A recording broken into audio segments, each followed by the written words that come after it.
एक समय की बात है, एक भिखारी अपने जीवन से परेशान हो चुका था क्योंकि उसे अपने जीवन को चलाने के लिए भीख मांगना पड़ता था।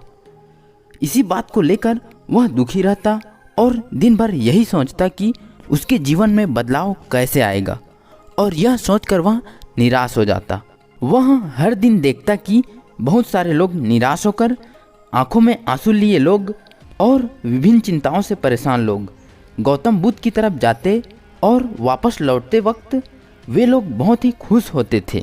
वह भिखारी यह नहीं समझ पा रहा था कि गौतम बुद्ध उनके साथ ऐसा क्या करते थे कि वे बेहद खुश हो जाते। वापस लौटते लोगों के हाथों में ना तो ढेर सारे पैसे होते थे और न ही सोने चांदी, फिर भी ऐसा क्या होता था कि लोग बुद्ध के पास से लौटते वक्त इतना खुश होते थे। यह सब सोचकर वह भिखारी भी निर्णय लिया कि वह भी महात्मा बुद्ध के पास जाएगा और देखेगा कि ऐसा क्या हो रहा है वहाँ पर कि दुखी लोग उनके पास जाकर खुश हो जाते हैं। वह बुद्ध से मिलने के लिए उसके पास चल पड़ा। जहाँ बुद्ध मौजूद थे वहाँ बहुत लंबी कतार लगी हुई थी, तो वह भिखारी भी कतार में लग गया। कतार में लगकर वह अपनी बारी का इंतज़ार करने लगा, और जब उसकी बारी आ गई तो उसने बुद्ध से कहा कि बुद्ध, मैं बहुत गरीब हूँ, मेरे पास कुछ भी नहीं है, मुझे अपना जीवन चलाने के लिए भी दूसरों से भीख मांगना पड़ता है। अब आप ही बताइए मैं अपने जीवन को कैसे बेहतर कर सकूं।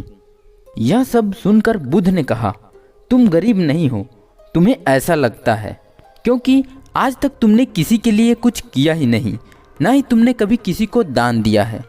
यह सब सुनकर भिखारी के मन में शंका जाग उठा। अपनी आशंका दूर करने के लिए भिखारी ने पूछा, मैं तो एक भिखारी हूँ, मैं भला लोगों को दान कैसे दे सकता हूँ और कैसे लोगों की सहायता कर सकता हूँ। मुझे तो खुद अपना जीवन चलाने के लिए लोगों से भीख मांगना पड़ता है। यह सब सुनने के बाद गौतम बुद्ध थोड़ी देर चुप रहे और फिर उसे बोले, तुम्हारे पास हाथ है जिसे तुम लोगों की सेवा में लगा सकते हो और दूसरों का भला कर सकते हो और दूसरों का हौसला बढ़ा सकते हो। यह सब करके तुम दूसरों की सहायता कर सकते हो। जरूरी नहीं कि दान सिर्फ पैसों से किया जाए, हम चाहे तो शिक्षा का भी दान कर सकते हैं, चाहे तो अन्न का भी दान कर सकते हैं। ऊपर वाले ने अगर किसी को पूर्णतः शरीर दिया है तो वह गरीब नहीं है, वह बस दिमाग से गरीब है। उसे इस विचार से हटकर लोगों की सेवा करना चाहिए। बुद्ध की यह बात सुनकर वह भिखारी बहुत ही ज़्यादा खुश हो गया और उसका मन अब संतुष्ट था। तो दोस्तों, इस कहानी से हमें सीख मिलती है कि हम सब इस बात की चिंता में समय बर्बाद करते हैं कि हम गरीब हैं, लेकिन यह सत्य नहीं है।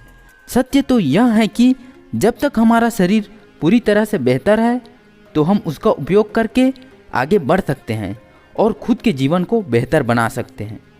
दोस्तों, अगर वीडियो अच्छा लगा हो तो वीडियो को लाइक और चैनल को सब्सक्राइब जरूर करें, जिससे कि इसी तरह की वीडियो हम आप लोगों के लिए लाते रहें।